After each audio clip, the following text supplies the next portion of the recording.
We all make typos, but did you know that there's one type of spelling mistake that cybercriminals can take advantage of? Typosquatting is a style of cybercrime where attackers register domain names that are similar to popular websites in order to deceive users. For example, instead of typing facebook.com, you might accidentally type facebook.com and end up on a fake website that could steal your personal information or infect your device with malware.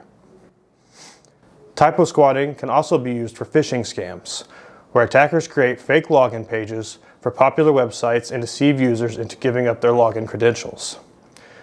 To protect yourself from typosquatting, you should always double-check the spelling of a website address before entering them into your browser. Use a reputable EDR software and avoid clicking on suspicious links or pop-ups. If you want to learn more about typosquatting, you can click the link below or visit our blog at salvastg.com.